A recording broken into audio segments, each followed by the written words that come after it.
Assalamualaikum warahmatullahi wabarakatuh. Inilah yang namanya simbiosis mutualisme antara hama dan si semut. Nah, tapi menjadi simbiosis parasitisme antara si hama ke tanaman. Mungkin dilihat sekejap seperti tidak ada apa-apa, tapi apabila kita melihat dari dekat, apabila kita melihat dari dekat dan jelas itu terdapat warna putih dan terlihat juga ada aktivitas semut berwarna merah ya. Oke, akan kita perjelas lagi bagaimana cara kerja si hama ya. Kenapa bisa disebut hama ya? Karena dia merugikan bagi tanaman. Dia simbiosis parasitisme atau simbiosis yang merugikan satu belah pihak ya, menguntungkan satu pihak dan merugikan satu belah pihak, itu simbiosis parasitisme ya. Nah, si kutu-kutuan ini atau hama ini menyerap saripati yang ada di dalam batang atau cairan yang ada di dalam batang.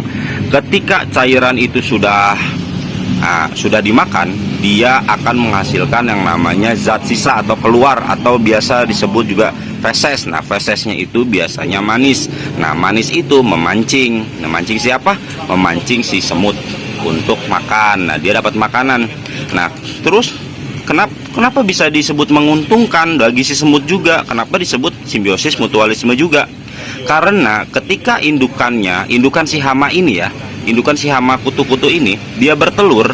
Nah, kutu itu atau bayi kecil-kecil itu akan dibawa oleh semut ke titik-titik yang benar-benar bagus untuk diserap nutrisinya. Contohnya ini di bagian bunga ya, ini di bagian bunga diserap.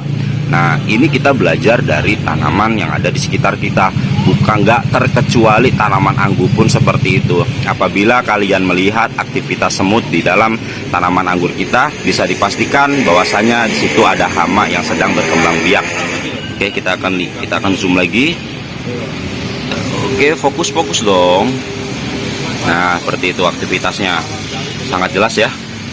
Nah, si hama itu kutu-kutu warna putih hijau gitu, dia mengeluarkan kotoran, dimakan sama si semut. Nah, itu kan menguntungkan si semut. Ketika si hamanya ini bertelur, terus dia ditaruh di tempat-tempat yang bagus, yang produktif, yang bisa diambil cairannya. Nah, ditaruh lah sama si semut, itu menguntungkan si hama. Nah, biasanya mereka taruh di pangkal-pangkal bunga sampai di pucuk-pucuk. Nah, akhirnya kalau misalkan di tanaman anggur kita, dia bisa mengakibatkan yang namanya trip ya, seperti bengkok-bengkok karena cairannya diserap habis. Kalau misalkan ke tanaman ini, dia biasanya tidak subur doang, karena dia merupakan tanaman yang aktif juga dalam menyerap nutrisi. Lihat ini. Oke, jelas banget ya kutunya ya. Nah, kalau misalkan kita punya tanaman ini, bisa jadi hamanya dia akan lari ke sini, nggak lari ke tanaman anggur kita. Jadi ini juga cukup recommended untuk ditanam di kebun, karena untuk mengantisipasi mengurangi hama biar nggak menyerang tanaman anggur kita, tapi dia lebih menyerang ke sini. Terus untuk tambahan, nah hama ini menyerap di bagian pangkal bunga seperti ini, mengakibatkan bunganya rontok. Karena yang harusnya bunga itu mendapatkan nutrisi, jadi tidak mendapatkan nutrisi seutuhnya, mengakibatkan si bunga ini tidak bisa mengeluarkan bakal biji atau buah.